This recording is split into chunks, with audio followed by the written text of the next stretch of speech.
सबसे पहले आप एक बात पे ध्यान दीजिए कि ये आपका टेस्ट है। वीडियो को भी रोकिए और इस वीडियो में जो है आप आगे बाद में देखना, पहले इस टेस्ट को कर लो। ठीक, आप जब इस टेस्ट को पूरा बना लेते हो इसके बाद आपको ये वीडियो देखना चाहिए आगे, क्योंकि इस वीडियो में मैंने इस टेस्ट का जो है सॉल्यूशन बताया हुआ है, यानी इसके आंसर बताए हुए हैं। आप देखोगे कि आपके कितने सही है। मैं उम्मीद करता हूं कि आपने वीडियो को रोका है, आपने ईमानदारी से टेस्ट किया है और अब जो है आप सॉल्यूशन देखने वाले हो। वीडियो में आगे आगे बढ़ेंगे उससे पहले मेरे साथ हाथ जोड़िए और एक बार मेरे साथ बोलिए जय कालका मैया सच्चे दरबार की जय। मेरा नाम है वीरेंद्र गिरी। आज की वीडियो में आपको स्वागत करता हूं। आप नए हैं, चैनल को जरूर सब्सक्राइब करें और आपको इम्पोर्टेंट वीडियो की नोटिफिकेशन टाइम पे मिले, इसके लिए आपको बेल आइकन में ऑल वाला बटन प्रेस करना है। वीडियो को लाइक करें और शेयर करें। और एक बात, आपको इंग्लिश क्लास आप ज्वाइन कर सकते हैं ऑनलाइन क्लास के जरिए। आप चाहे इंडिया में कहीं भी रहते हैं, ये नंबर दिख रहा है आपको, इस नंबर पे आप केवल 50 रुपये पे करके आप डेमो क्लास लीजिए और सारी डिटेल मैं आपको प्रोवाइड करता हूं। और याद रखना, बिन गुरु ज्ञान नहीं होता है, तो इसके लिए आपको ऑनलाइन क्लास ज्वाइन कीजिए, पढ़िए, आगे बढ़िए। चलिए अब जल्दी चलते हैं सॉल्यूशन की तरफ और आप इसे देखिए और मिलाइए आपके कितने सही है। सबसे पहला जो हमारा क्वेश्चन क्या था, हमारा था कि नॉन सब्जेक्ट सेंटेंस जो है वो non subject sentence use of their और एंड इट के नियम लिखो। तो नॉन सब्जेक्ट सेंटेंस और देयर और इट के यूज बताने हैं। ठीक, पहला क्वेश्चन था। तो पहला क्वेश्चन का आंसर क्या होगा, देखो। सबसे पहले आप लिखोगे, यहाँ पे लिखोगे क्वेश्चन फर्स्ट, हो गया। इसके बाद लिखोगे यहाँ पे आंसर। किसी बच्चे को क्वेश्चन नोट नहीं करना होता है, केवल क्वेश्चन फर्स्ट लिखो फिर आंसर लिखो। क्वेश्चन लिखने के नंबर नहीं मिलते हैं, कभी कहीं नहीं मिलते हैं। नॉन सब्जेक्ट सेंटेंस क्या होते हैं, यानी कि देयर और इट का यूज बताना है। तो सबसे पहले आप लिखो, यहाँ पे लिख सकते हो कि नॉन सब्जेक्ट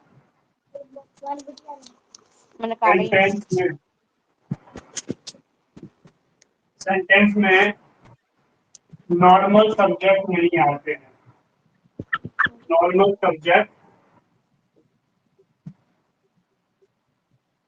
नॉर्मल सब्जेक्ट्स नहीं आते हैं। अब देखो, अब जो है नॉर्मल सब्जेक्ट्स का मतलब कौन सा होता है, तो जरा ये भी बता दो यहाँ पे कि जो नॉर्मल सब्जेक्ट्स हैं वो आपके हो जाते हैं आई, we, you, they,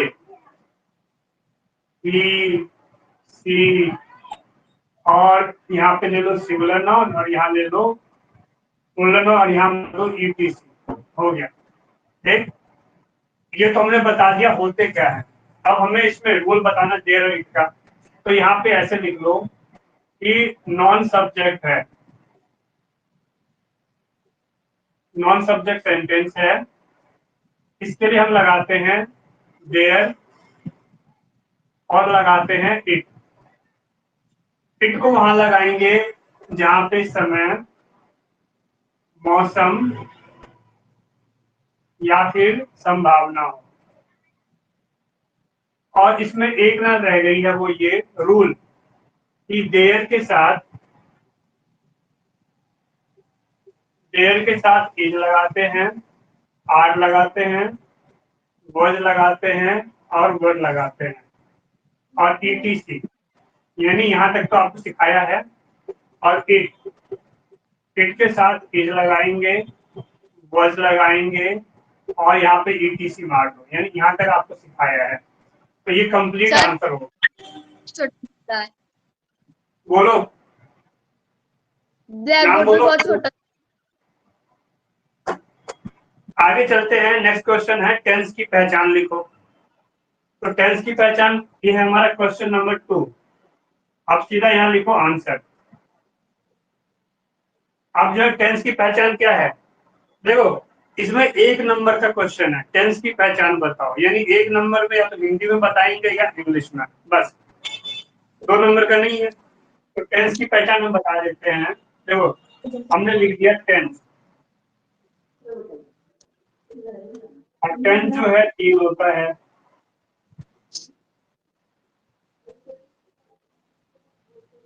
present tense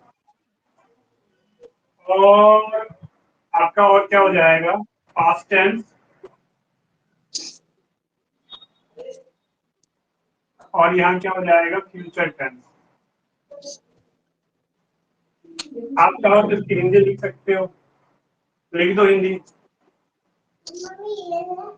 वर्तमान काल,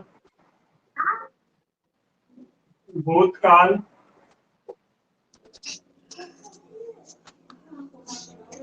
भविष्य काल। अब पहचान बताओ तो यहाँ लिख दो हिंदी में। हिंदी में क्या पहचान होती है इसकी, हैं, हूँ और हो, ये होगी प्रेजेंट टेंस की पहचान। इसकी होगी था, थे, थी, और यहाँ पे और लिख सकते हो आ, ए और ई, ये हो गया पास्ट टेंस का। और यहाँ पे गा, गे और गी, बस खत्म। अब यहाँ इंग्लिश में लिखना है। देखो ये हमारा एक नंबर का है, तो एक नंबर में ये हिंदी का लिख दोगे पहचान, इतना ही बहुत हो गया। बस एक नंबर यहीं तक बन जाता है, ये मैं आपको एडवांस सिखा रहा हूँ। तो यहाँ पे लिख दो as, is, am, are, has, have, इसी से तो पहचान होती है कि ये हमारा जो है प्रेजेंट टेंस का। इंग्लिश वाले वाक्य को पहचानोगे, यहाँ ले लोगे वर्ड, वर्ड, और यहाँ क्या लोगे, हैड। यहाँ क्या जाएगा, यहाँ जाएगा शैल, विल, शैल हैव, यहाँ जगह नहीं है, वो जगह मैं इधर लिख देता हूँ, शैल हैव और विल हैव। ये आपका हो गया फ्यूचर का। देख लो इसको। हमारा क्वेश्चन थर्ड, सेंटेंस स्ट्रक्चर।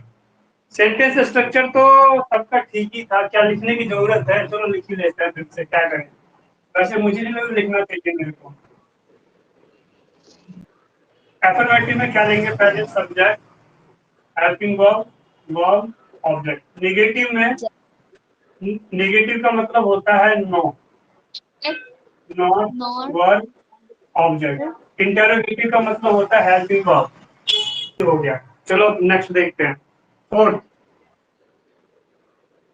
दिख रहा है ना पूरा ये, यस सर दिख रहा है। हमारा है फोर्थ। और क्वेश्चन क्या है, पास्ट टेंस के सभी हेल्पिंग वर्ब, पास्ट टेंस के सभी हेल्पिंग वर्ब का अर्थ तथा प्रयोग लिखो। क्वेश्चन को समझो कि क्वेश्चन आपसे क्या पूछ रहा है। पास्ट टेंस बोला है, तो जब पास्ट टेंस बोला है तो ना प्रेजेंट के पास जाना है ना फ्यूचर के पास जाना, पास्ट टेंस। रुक जाओ। और पास्ट टेंस में क्या पूछ रहा है, पास्ट टेंस के सभी हेल्पिंग वर्ब, यानी पास्ट टेंस में जो हेल्पिंग वर्ब होते हैं, ठीक, उस हेल्पिंग वर्ब का क्या करना है, अर्थ, यानी उसकी मीनिंग क्या होगी और उसका प्रयोग क्या होता है। तो ठीक, देख लेते हैं। तो इसका आंसर हमने यहाँ स्टार्ट किया। ये हो गया हमारा पास्ट टेंस।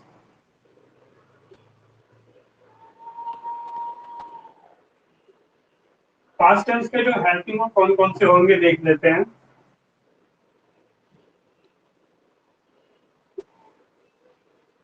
पास्ट टेंस के हमारे हेल्पिंग वर्ब हो जाएंगे, वो हो जाएंगे वर्स, वर, और ये हो जाएगा आपका हैड। अब यहाँ से वर्स को उठा लो। यस, अब वैष्णवी ध्यान दो, यस तुम्हें ध्यान देना है, किसके लिए लिख रहा हूँ देखो। वर्स का मतलब होता है खाते थे,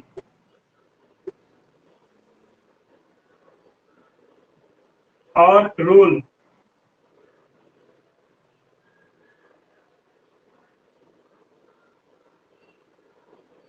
वर्स का प्रयोग जो है हम कहाँ करेंगे, आई, आई, ई, सी और सिमिलर नाउन के साथ करते हैं। ये मैंने लिख दिया सिमिलर, यहाँ लिख दिया नाउन। अब चलो आ जाओ वर्ब पे। वर्ब का मतलब भी होता है खाते थी। अब बात करते हैं रूल की।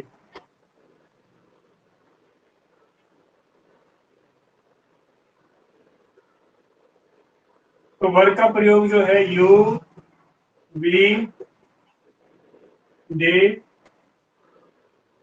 और प्लूरल नाउन के साथ करते हैं। अब इधर आ जाओ हेड पे। हेड का मतलब होता है पास था।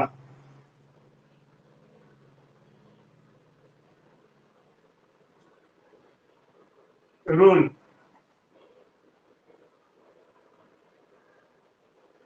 हेड का प्रयोग जब करते हैं सभी सब्जेक्ट के साथ करते हैं। सभी क्या?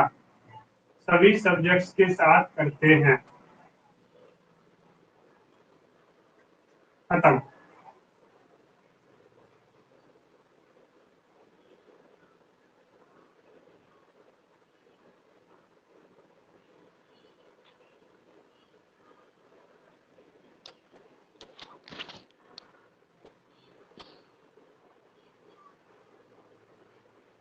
तो ये हमारा क्वेश्चन 4 हो गया। इसका आंसर हो गया कि पास्ट टेंस के हेल्पिंग वर्ब। तो पास्ट टेंस के हेल्पिंग होते हैं वाज, वर, हैव।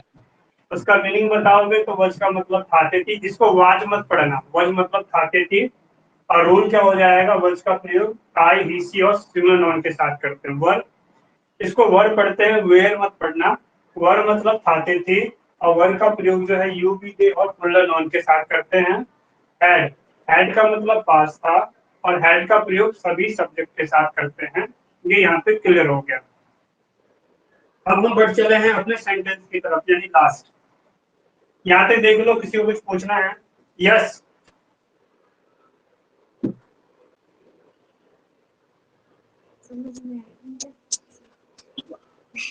पहला है there are 10 students in this room. इसका आंसर लिखो और लिखो A. There are 10 students in this room. There का मतलब क्या है? Non subject sentence. तो इसमें सब्जेक्ट नहीं है। There are 10 students in this room यानी इस कमरे में।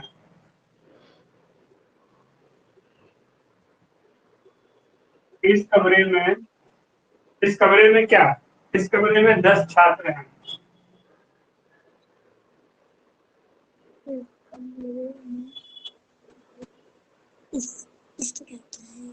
आगे चलते हैं। Have you no extra time to study.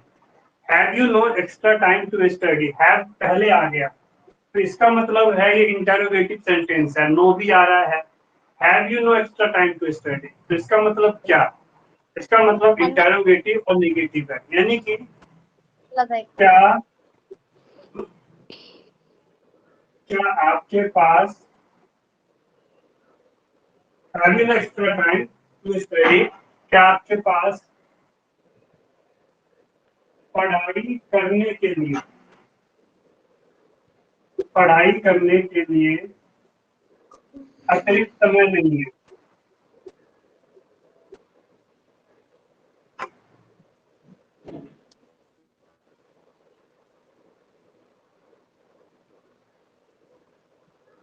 अब सी पे आ जाओ। सी है will you not learn English. Will you not learn English. Will पहले आ गया, विल पहले आ गया यानी कि इंटरोगेटिव। और नॉट आ गया यानी निगेटिव, यानी इंटरोगेटिव और निगेटिव। और विल कहाँ का है? फ्यूचर टेंस का हेल्पिंग वर्ब। ठीक। तो will you not learn English यानी कि क्या आप अंग्रेजी नहीं सीखोगे?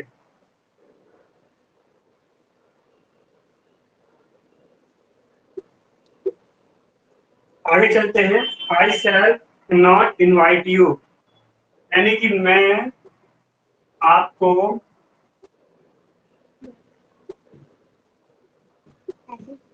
निमंत्रण नहीं दूंगा। देखो, जैसे कि मैं क्या है कि मैं आपको भी बता रहा हूँ, और इस टाइम किसी को कोई कंफ्यूजन हो तो, क्योंकि सब शांत हो, तो कोई भी पूछ सकता है कि सर बताइए ये मेरे समझ में नहीं आया तुरंत। तो किसी को कोई कंफ्यूजन नहीं है तो अच्छी बात है, और हो तो तुरंत पूछ लो। आगे चलते हैं। नेक्स्ट, नेक्स्ट है हमारा this is not my new car. This, देखो दिस आ गया। This is not my new car, यह मेरी नई कार नहीं है। नॉट भी है क्वेश्चन में। आगे देखते हैं, is that your old book. अब देखो दैट का मतलब क्या हो गया, वह है।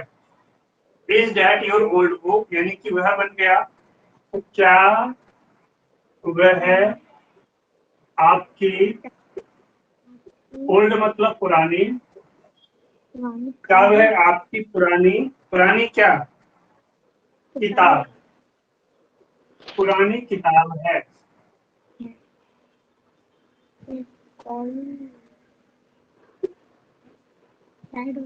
आगे चलते हैं, they had only one English book. देखो हैड का मतलब क्या हो गया, पास था। They had only one English book. Question paper में देखो, क्वेश्चन पेपर उम्मीद करता हूँ कि आपने अपने पास ही रखा होगा। They had only one English book, तो इसका मतलब हो जाता है they had only one English book यानी उनके पास